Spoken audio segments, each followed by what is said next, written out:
Kia ora, everyone. We'll just allow for a minute or so for people to join us, and I will start us off with a karakia. Feel free to join in, by the way. Whakataka te hau ki te uru, whakataka te hau ki te tonga, kia mā kina kina ki uta, kia mā taratara ki tai, e hi ake ana te atakura, he tio, he huka, he hauhu, te hei Māori ora.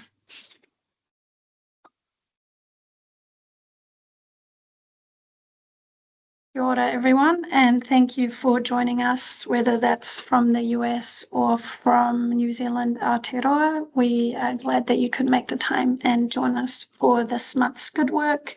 My name is Rebecca. I'm the Engagement and Outreach Coordinator here at Fulbright New Zealand. And joining us today from Montana in the US is Peri Sasnett, a 2012 Fulbright alumni. Peri's Fulbright Award took her to the University of Canterbury to complete her Master in Geology. Her Fulbright project was titled Establishing the Slip History and Geological Context of the Greendale Fault. During this webinar, please keep your microphones off. You are welcome to leave your camera on. We will have some time for questions afterwards. You can pop your questions in the chat as well. All right, and over to you, Peri. Thanks so much. I appreciate that.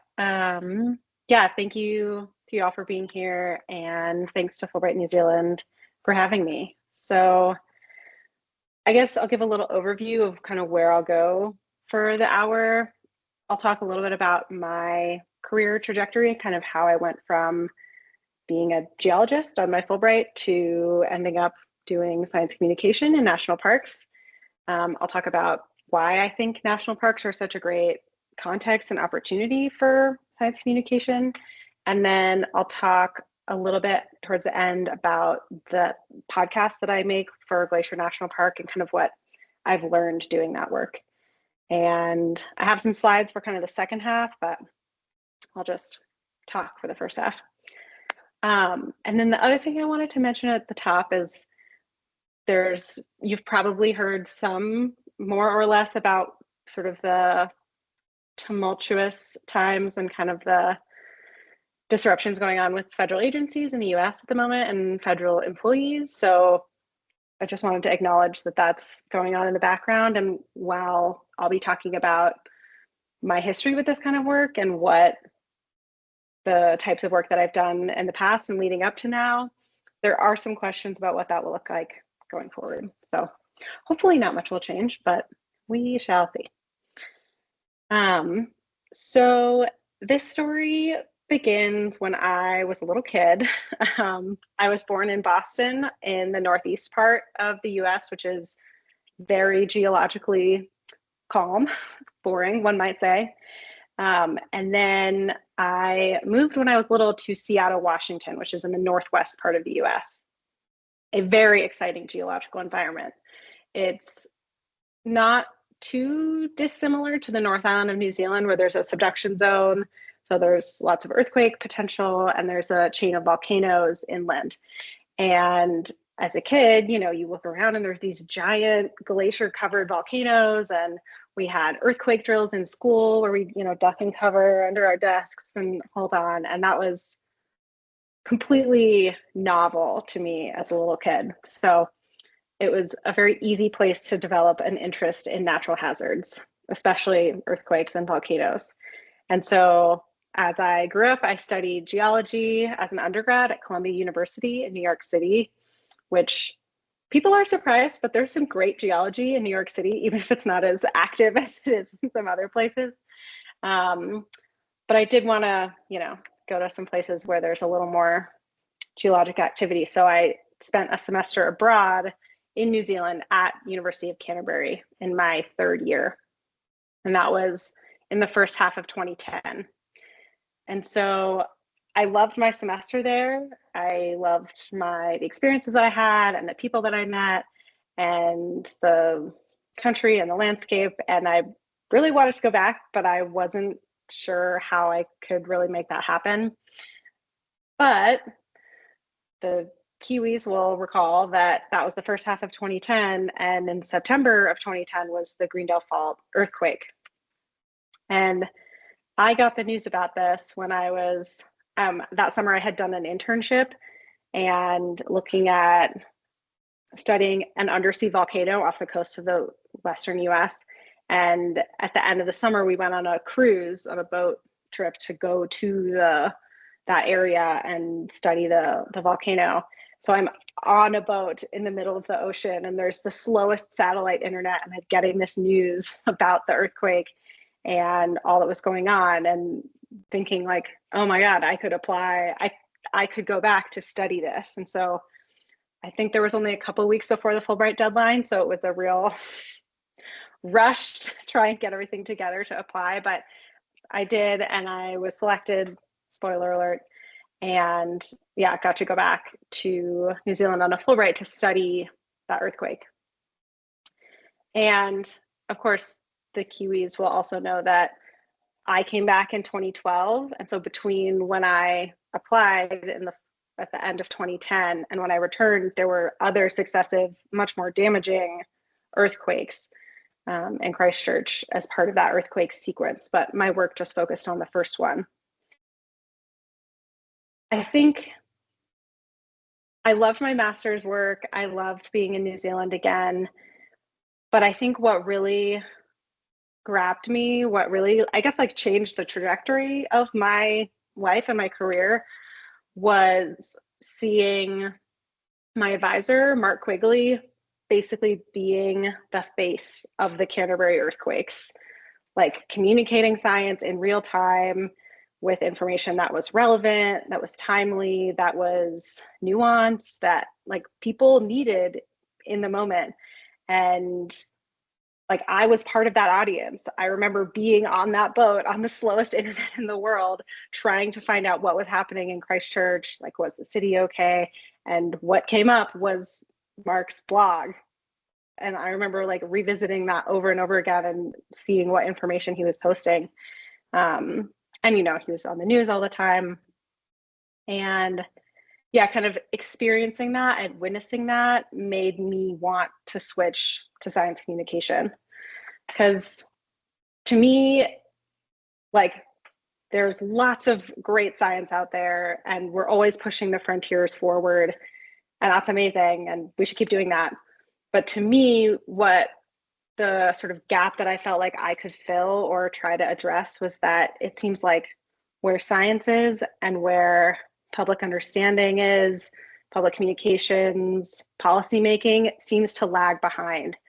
And I felt like, and you can see this in so many venues, you know, it's not just earthquake science, it's, you know, public health, it's climate change. There's so many areas where that's the case. And I felt like that was the kind of work that I wanted to do and the way that I could try and make a difference. So as I'm talking a lot about science communication, probably I figured we should talk about what science communication is. So, I mean, I guess you can kind of ask yourselves that, like, to you, what is effective science communication? To me, it's basically just communicating scientific findings or stories beyond the scientific community. And we encounter this all the time in our daily life. Again, you can think about the kinds of science communication you come across, but it's like press releases, news articles, nature documentaries, you know, Planet Earth, podcasts.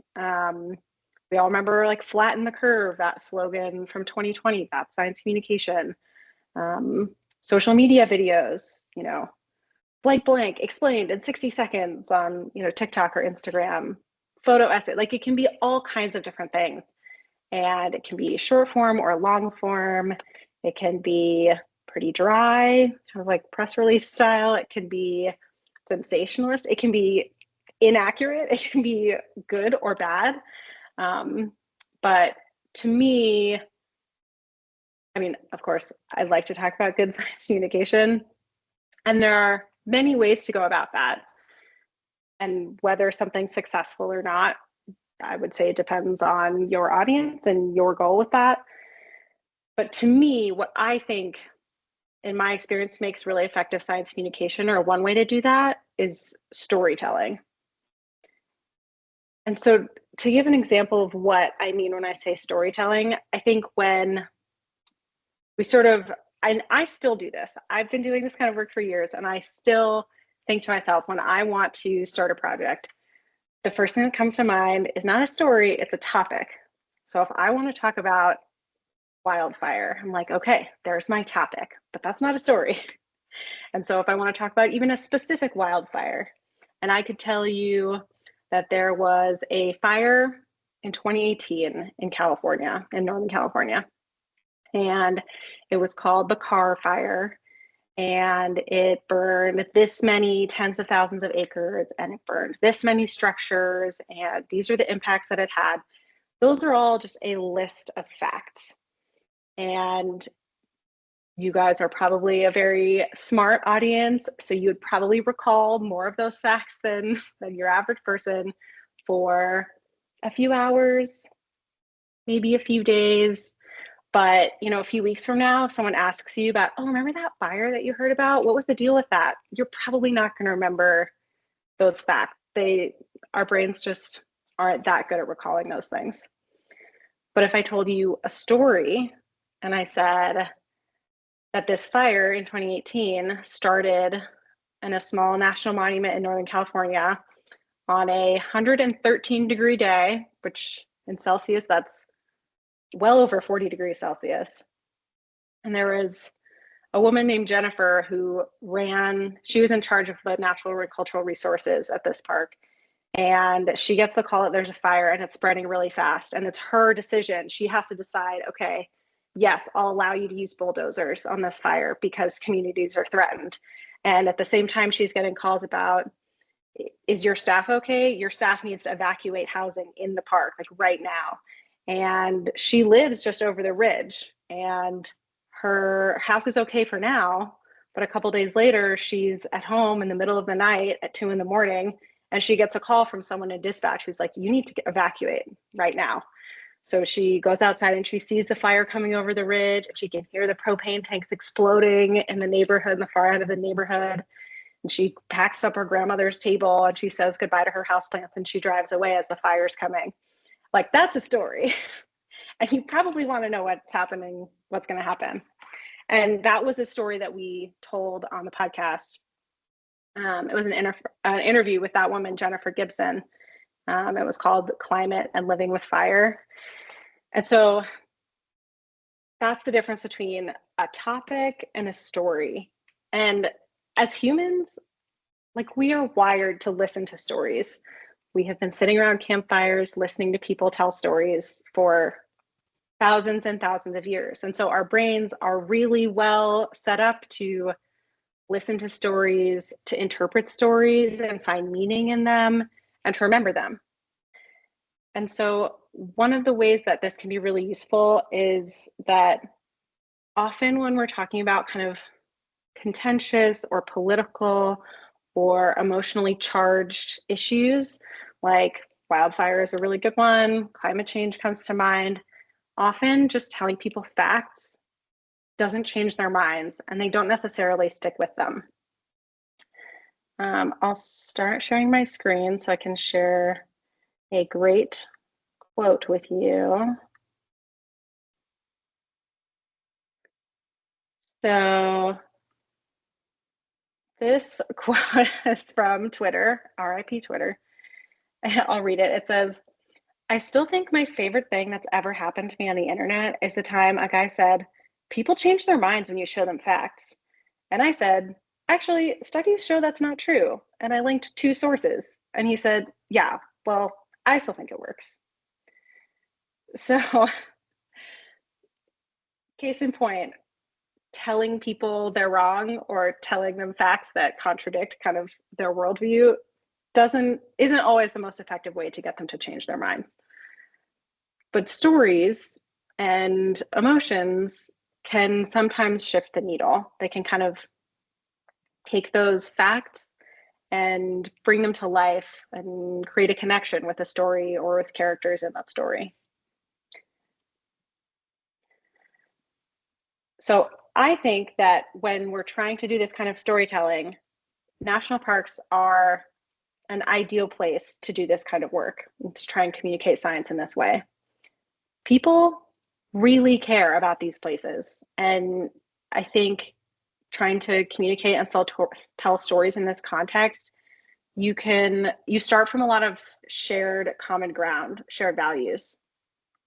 And I will say, I'm specifically talking about like national parks in the US. I work for the US National Park Service, but many countries have national parks or places that they have decided are of acknowledged shared cultural value that they've decided to preserve for future generations. And one of the other great things about communicating in the context of national parks is that there are a lot of different issues that play out in and around national parks. Human wildlife relationships is a big one. We have lots of bears in Glacier, but across the US, across the world, there are many different ways you can examine the relationship between humans and the natural world in a national park. There are lots of climate change stories that you can tell, that you can dig into. Wildfire is a really big one that I'm especially interested in, but there's myriad different types of climate stories. There's the whole relationship with indigenous cultures and the history of colonization. There's so many different types of stories that you can get at through national parks and that touch national parks. And while the Park Service is obviously very well known for these sort of famous crown jewel parks, they're called, these big parks in the West that are millions of acres, like Glacier and Grand Canyon and Yellowstone, and they're full of bears and buffalo and mountains and canyons and waterfalls and these kind of natural splendor. But I've also heard people say that the National Park Service is America's largest public history organization. So about half of the 400 some total park units, and that includes national parks, but also national historic sites and other units like that, about half of those were created due to their historic or cultural significance. So that's places like Martin Luther King Jr. National Historic Site and many other sites that preserve the history of the civil rights movement, places that tell the story of indigenous history and culture, battlefields from the Revolutionary War, the Civil War.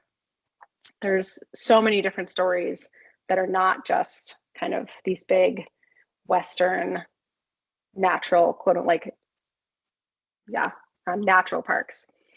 I also would argue that those big Western parks that you think of for their mountains and bears and waterfalls also have a lot of history stories to tell. And so some people have called the NPS America's storyteller. And so one of our many roles, aside from, preserving and protecting public lands and habitats and physical historic sites, is also telling their stories. It's exploring what they mean to Americans and to people around the world, and helping people make sense of these places and their legacies, why we've chosen to preserve them, and what we can learn from them. I also have observed in my work that it's a great opportunity to communicate across the political spectrum. So many people visit national parks and love national parks. A close friend of mine that I worked with for a long time is from Texas, and her parents have worked their whole careers in the oil and gas industry. And every summer, she grew up where the whole family would drive with their camper from Texas all the way to Wyoming to visit the Tetons and Yellowstone and spend a week or two there. And every summer that was something they did that was really important to them. They love national parks. I don't know how they voted, but it's something that definitely cuts across cultural lines. And things are very divided in the US right now. it seems like almost everything is either left or right and just makes everyone angry. But not national parks. And also Costco cuts across those lines. So having that kind of built-in attention and audience, I think it's an amazing opportunity to reach people and to reach audiences that might not otherwise be looking for these kinds of stories. However, that said, science communication and in-depth storytelling, especially in a digital medium, hasn't really been a focus of the Park Service. Parks tend to be pretty underfunded. Staffing has been basically flat for decades as visitation has skyrocketed. And there's traditionally in the Park Service is a culture of an emphasis more on in-person programming, like a campfire talk, like you see here, or maybe a guided hike rather than on digital media. And the perception of NPS media products isn't always great.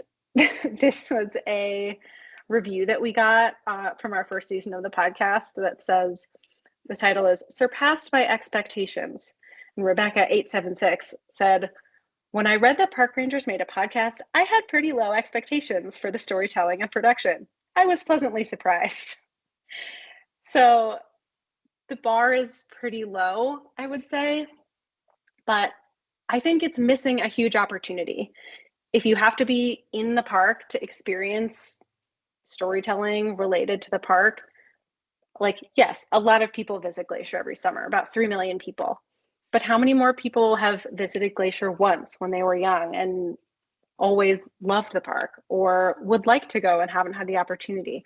There's just a huge audience of people that I feel like we're missing if we don't do that kind of interpretation. And so my team at Glacier is trying to expand into that space with many different products, but the biggest one that we work on is the Headwaters podcast. And I do also want to say that I want to thank the Glacier National Park Conservancy for their support of this work. They are the park's nonprofit partner.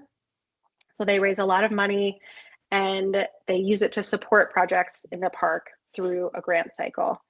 And many parks don't necessarily have this funding, and we could not do this work without them. So much gratitude to them. If you're curious about what they do, you can visit them at glacier.org. So what is Headwaters? I'll go through that in a minute, but in general, I'll play a few clips later on so you can get a sense of what it's like, but generally it's a public radio style podcast like This American Life or Serial, if you've ever listened to those. Basically, it combines interviews in the studio with experts like scientists or historians or whoever it may be, with field tape of us, like you see here. This is me recording with a vegetation biologist. We go out and about in the park, maybe visit a site with an archaeologist or track wildlife with a biologist. And then we combine that with our own narration that we write to kind of bring the story together. So it's pretty highly produced. It's not just sort of a chat or conversation based show, although we did do an interview series one season, but mostly they're kind of these radio program style shows. And most of the episodes are pretty long form. They're about 30 to 60 minutes. And so we've done 6 seasons over 4 years. Each one focuses on a different theme or concept. So the first season, which was before I joined the show, was kind of an overview. It was 7 episodes, each from a different area of the park, with multiple different stories that sort of related to a theme. The second season was when I joined, and that was a pretty classic kind of science communication season. It told the story of whitebark pine, which has recently been listed on the endangered species list. And it's a critical keystone species that lives especially in the high elevation ecosystems in Glacier, and it's a tree that is threatened by many different issues at the moment. And yeah, so we told the story of what is this tree, why is it threatened, and who are the people trying to save it, and what does that effort look like. The third season was a history season, so that looked backwards. It started, so Glacier was founded in 1910, and this whole season was pre-park history. So there were a lot of 19th century stories like the fur trade or Lewis and Clark, and even stories stretching back to the Pleistocene. The fourth season, many of the past seasons had been pretty broad. Like, yes, they all tie to Glacier, but they reach well beyond the boundaries of the park. In season 4, we went shorter form, like 20 to 30 minutes with the stories, and we focused in quite closely on people and wildlife stories from the park. Season 5 was the interview series. So that was a series of 8 interviews with different experts on different facets of climate change. That's where the fire interview that I mentioned was from. And then the most recent season, which we worked on last year, which will be coming out this year, was kind of a sequel to that earlier history season. It focuses on the 20th century of the park, especially moments where the park or people change their minds about something or switch direction. So we called it Switchback. So all that to say, there are a lot of different ways to tell stories and to do science communication. And in my NPS career, I've made videos, I've written articles, I've done photography, I've done in-person programming. And over time, I think I've learned how much I like working with audio. And I think it's my favorite way of trying to tell these stories. One of the things that I like about it is just practicalities. Like if I was going to make a 90-minute feature-length documentary, that would take years and years. Whereas in a 6-month season of, our work in the park, we can make 3 hours, 5 hours, 6 hours of a podcast. And not only is that it's more time that a listener gets to spend with you. And I think podcasts, it's a different experience, I think, than, you sit on your couch and you watch a movie on your TV across the room, or you attend a talk and sit in the audience. With a podcast, my voice or my coworkers' voices are in your ears, and it's a pretty intimate experience, or it can be. People are listening to us as they go about their lives and wash their dishes and walk their dogs and commute to work. So I think sometimes there's space for a different kind of storytelling than there necessarily is in some of those other mediums, or at least that's been my experience. And that's one of the things I've really appreciated about it. Another favorite thing is that we can introduce listeners to experts that they would never have met otherwise. Like just on this screen are a few of the people that we've interviewed, and they're writers and musicians and tribal elders and scientists and people that some of them do a little bit of outreach as part of their jobs, but an average visitor to Glacier would almost never meet these people. And not only do we get to connect listeners to these people and share their voices, but we also get to spend time with them. And it's definitely one of my favorite parts of the job. There's all the different interesting people we get to meet and interview. And over 6 seasons of the show, we've done about 135 interviews. And yeah, I feel really lucky to be able to interact with all these different people and learn from them. And of course, we get to spend an hour or 2 with them. That gets trimmed down into like a 10-minute segment, maybe on average for the show. So I feel especially lucky that we get to spend all that time with them. So I'll share a few clips here that kind of illustrate some of the things I've been talking about with what makes audio sometimes, or what can make audio a unique way to tell these stories. So one of the things that I like a lot about it is that you can sometimes tell a more nuanced story. I think more than some other mediums, audio or a podcast, there's a higher tolerance for leaving a story open-ended or leaving the listener feeling conflicted, which is, I would argue, a lot of the most interesting stories are not just trying to convince you of one position, but have space for competing viewpoints. And maybe you're not quite sure which side you end up on, but you've learned a lot about both sides. So this photo is of the buffalo soldiers in Yosemite National Park. And we did an episode about the buffalo soldiers in Glacier, but we don't have any photos of that in Glacier. But this story, we interviewed a few people, but the one person you're going to hear from is Shelton Johnson, who he's actually on this previous slide in the bottom right. And if he looks familiar, it's probably because he, I think, is the most famous park ranger in America. He works in Yosemite and does a living history performance as a buffalo soldier.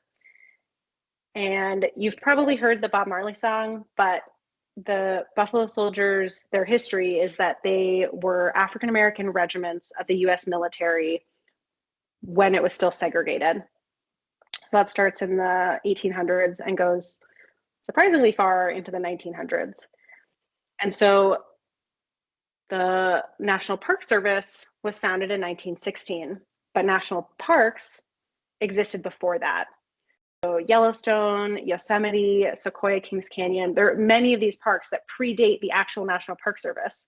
So we'd set aside these chunks of land and said that we were going to protect them, but there were no park rangers to do that. So the government sent in the army. And in this case, and in many cases, they sent the buffalo soldiers. So you'll hear from Shelton talking about a specific moment, a photograph from Yosemite of Teddy Roosevelt and John Muir. That's from 1903. So the Park Service doesn't exist, and the buffalo soldiers are the ones that are there in the park, protecting the park from poachers, from fire, from what have you. And so they're certainly present when that photo is being taken, but they're not represented in that photo. And maybe Rebecca, you can give me a And so when I thumbs up give if my you performance, hear the audio. I share that story, I talk about how a soldier might be standing there and being within 10 or 15 feet of the president, and they get kind of moved. No, could you guys move back? Could you move over there? You're in the picture. The picture is a focus on Theodore Roosevelt and John Muir. The picture is not supposed to capture the African-American soldiers who are there, who are actually protecting the park all summer long. And so the question then becomes, who also throughout history, who are the folks that have been pushed away to the boundaries, to the frontier of that light that tries to capture a moment in time? And frequently it's women, and frequently it's people of color. And if that became and established the template for our perception of who was in the West at that time, then we've been gifted with a distortion.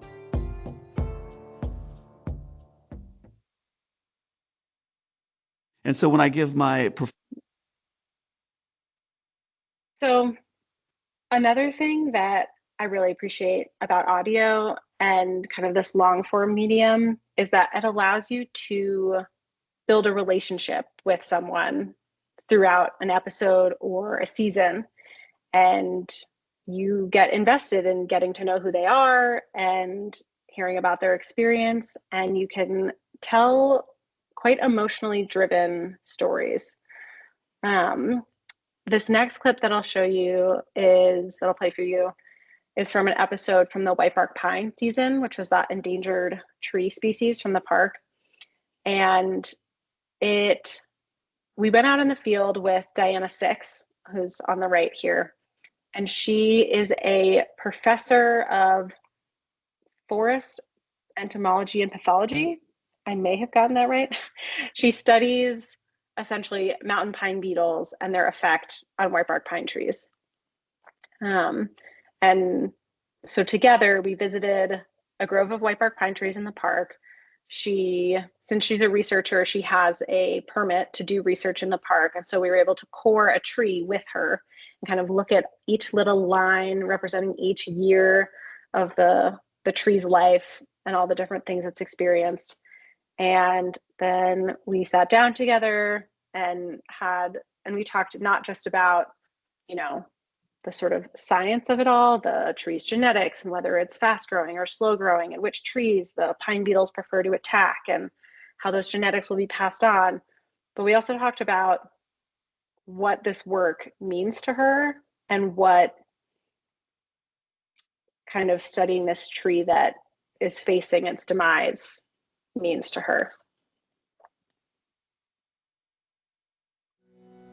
And I took an art class, and it was identity in America, and I had to pick an identity and then express myself with my art.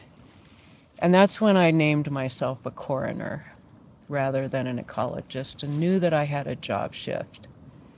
And that day nailed me to the wall. And I'm actually getting emotional right now. I'm having a very hard time with it. And I don't even know if I want to do science anymore. And that's my passion. Because why? You get into ecology because you love life and you want to know more about what makes it tick and how it works, and because you find the intricacies and everything just so magical.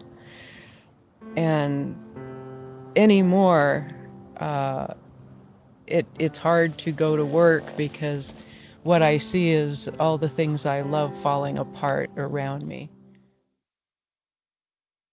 So that comes at the very end of about an hour-long episode. And so we've spent all this time with Diana, and yeah, we've learned that she loves metal music and all these things. And we talked about all this science with her, and then to hear her be able to reflect on kind of what that has meant to her, what her work means to her.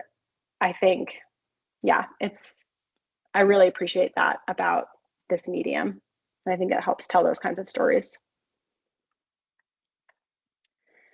The podcast has also been a great way to work with our neighboring tribes in the park, since we can record conversations with tribal members and include their stories and perspectives in their own words.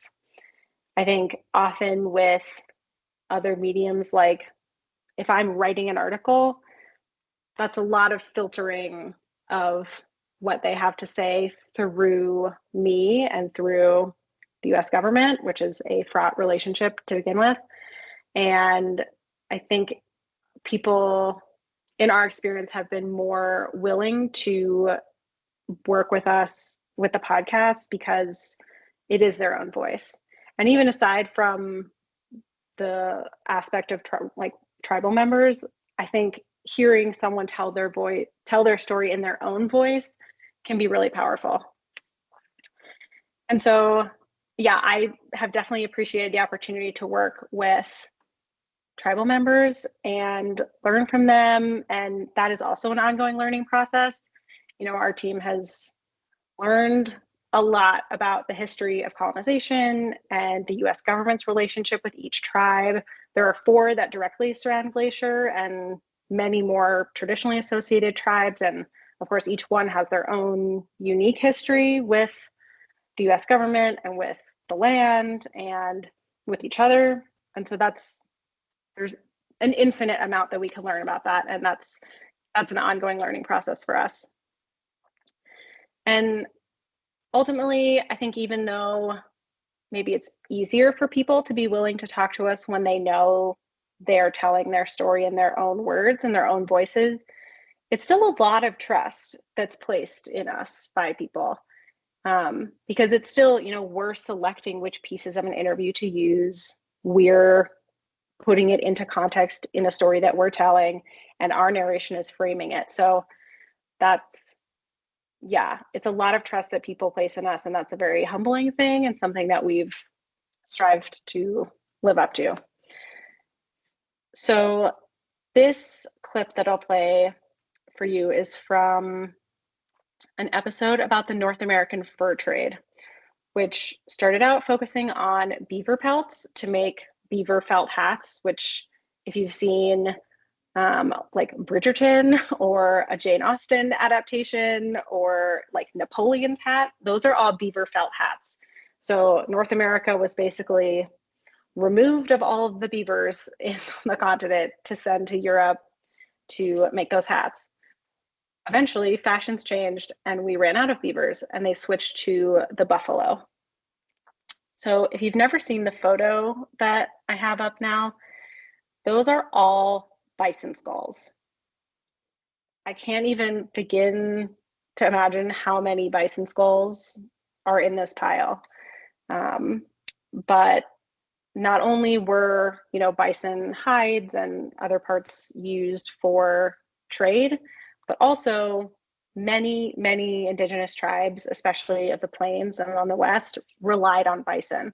So the US government knew that if they eliminated the bison, then those tribes would be reliant on the government and would be much easier to control. So it's both the fur trade and this economic extractive industry, but also much more political and darker than that. So that's the context for this episode. The clip that I'm going to play is from a pretty unusual interview that we did with a Blackfeet musician named Jack Gladstone. He also was on the slide that I showed before. And we interviewed him and talked about many different topics, but he also played some of his songs for us, some of which tell the history of what is now Glacier National Park and the surrounding areas. And the one you'll hear is called the Whoop Up Trail. And that was a trade route where indigenous people were trading bison hides. They would kill a bison and process the hide and trade it for many things, but especially alcohol. And Jack talks about the legacy of this extractive colonial system today.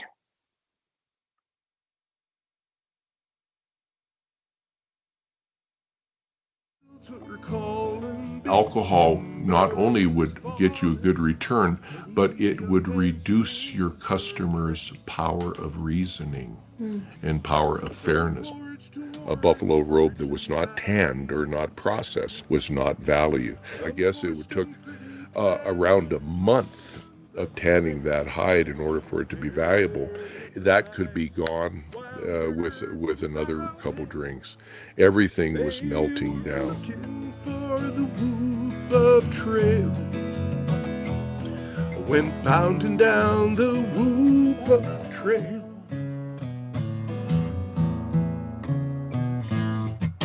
Steamboats switched cargo. When I was a little kid, the Whoop Up Trail was still happening when the party started and wouldn't end. And there was a point, though, when there was violence and somebody was getting hit and somebody was bleeding, and that was the Whoop Up Trail, but not the historical Whoop Up Trail. So that's a story that, we can't really tell in our own words, or certainly not as effectively as Jack is telling it from his personal perspective of this is how this legacy of these things that began 150 years ago, many hundreds of years ago, are still present today. And yeah, I really appreciated him sharing that with us and the opportunity to tell that story.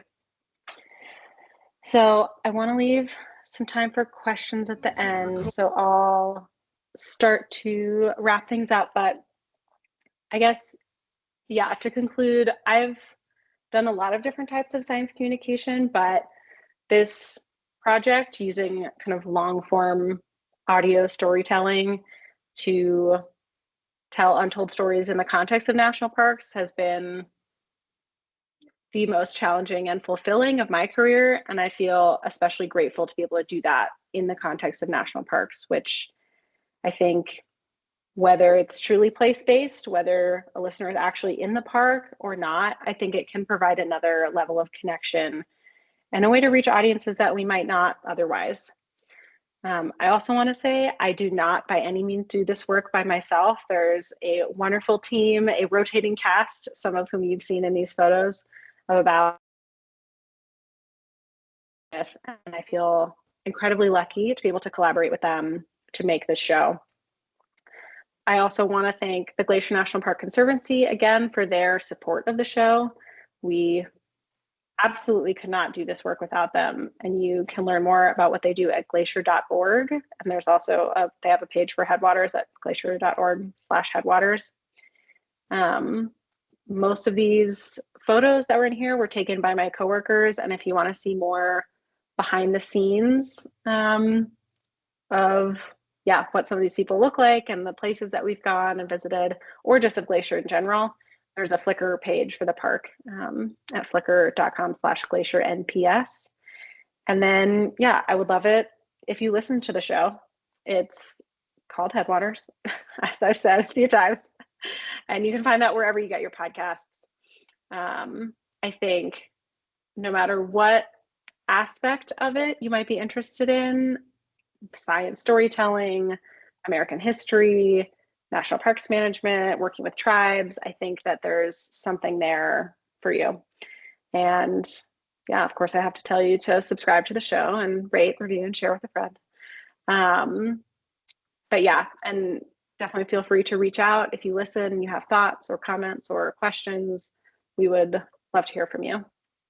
So are there any questions that I can answer or follow-ups that people want to hear more about?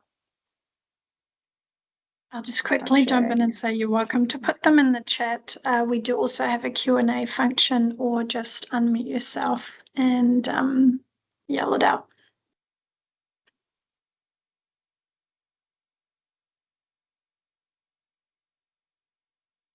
Stop sharing my screen. I guess if people want those links again, I can put that back up, but.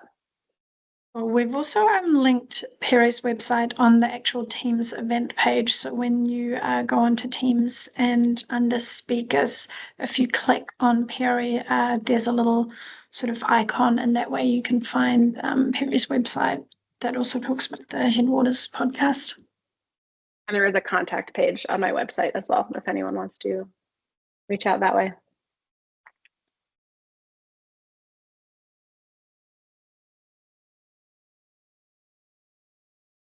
Well, I don't know if anyone has any questions.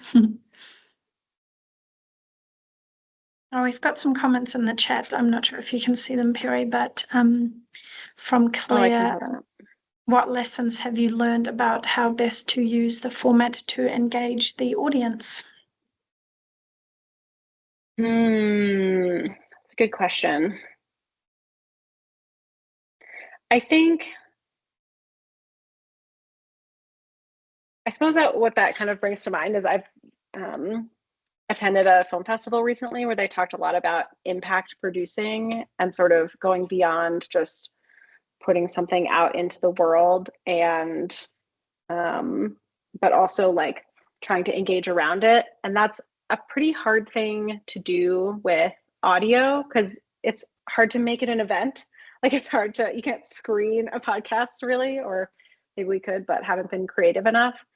I think one of the things that we hope for with the stories that we're telling is, like, we are very lucky to have this funding and support from the Glacier Conservancy, where we can spend 6 months working on, more than 6 months, researching a season of the show over the winter, producing it during the summer, spending a lot of time with these stories. And our hope is that hopefully uncovering untold stories. Every park kind of has an interpretive canon, if you will, that rangers sort of refer back to, and it's like, oh, these are the stories we tell, and a lot of people do programs on these kinds of things, and there's sort of these set of stories that we tell about, in our case, about Glacier. And we're hoping that we can add to that and use our resources to dig up some of these untold stories that are maybe some different stories about how we conceive of national parks in the West, and kind of like Shelton said, like who was there and whose stories belong to that heritage and who was part of that history.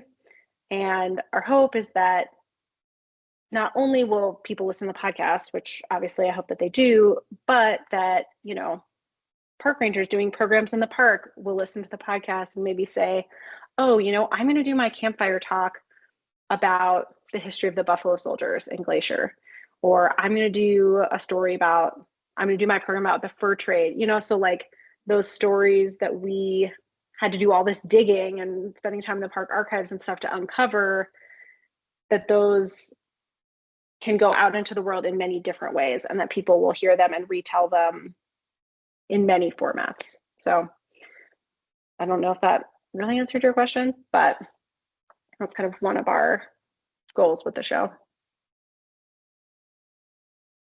We've also got a question from Julia that I'll just read out.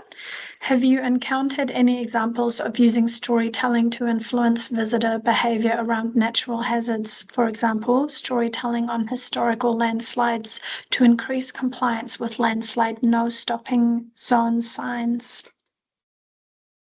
Yeah, that's something that we have thought about a fair amount. I think one of the examples that comes to mind for Glacier is like interacting with bears, especially grizzly bears, is a hazard that many visitors may encounter, and something that the park does a lot of messaging about.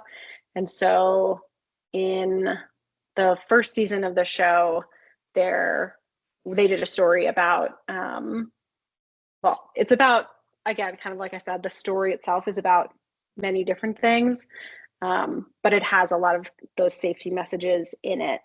That's in the Many Glacier episode of season 1. If people are interested in going to listen to that. But yeah, I will say that one of the hard things is measuring the impact or sort of takeaways that people may have from this, because like we've asked people to reach out to the show, and some of them do. And we encounter people in the park who say, oh my gosh, you work in the Headwaters podcast? I listened to this episode and I have these thoughts. Or other colleagues and employees will give us feedback. But it's pretty hard to do that in a systematic way. So like we did a story about grizzly bears and the people who manage them, and that included a lot of safety information, whether that's shifted how people interact with them in the park. Yeah, I don't know. Take such a go order. But Oh, sorry, someone's just got their microphone on. Yes, yeah, please. Anyway, yeah, so it can be hard to like measure those things, but yeah, we've tried to do that kind of storytelling and include those kinds of things.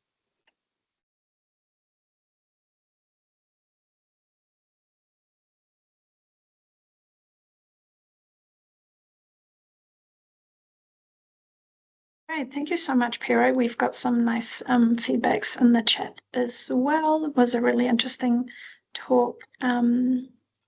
There is, probably still time for one more question if anyone has a question. I will say thanks everyone for coming and for listening, and I hope you are able to listen to the show. And yeah, if there are any questions, will you visit New Zealand again in the future? I would love to. I was there for my semester abroad in 2010 when I was an undergrad. I was there in 2012 and 13 for my master's, and then I came back in 2018 and spent a couple months traveling around, just sort of road tripping around during a Northern Hemisphere winter, a New Zealand summer, which was amazing. So I would do that again in a heartbeat. Oh, we've got something else coming from Jenny. I'll just read that up. Thanks, Jenny. A great question. Have you considered offering live virtual field trips to the park? Would this work at Glacier? I did one to Dinosaur National Monument last week and it was excellent, but they have the exhibition display hall to show people. It gave people the opportunity to ask questions, which was great. Yeah, so there's actually quite an extensive that we call it distance learning program that is through the education departments in a lot of parks, at least bigger parks. And that definitely got ramped up during COVID, and many parks still do these sort of virtual field trips. Mostly they're for kids, for school groups. And so they're sort of curriculum based and talk about, like Joshua Tree does them about desert wildlife and adaptations. And, Glacier has a climate change theme, many different themes for different sort of ages of students. But that's a pretty extensive program that exists. And I think they do international ones. You'd have to double check with the staff at individual parks, but I think anyone around the world can sign up for those. Take that with a grain of salt. I could be wrong about that because it's not what I specifically do in my job, but yeah, I don't know if we do it for adults. That's a good question though. I'll think about that.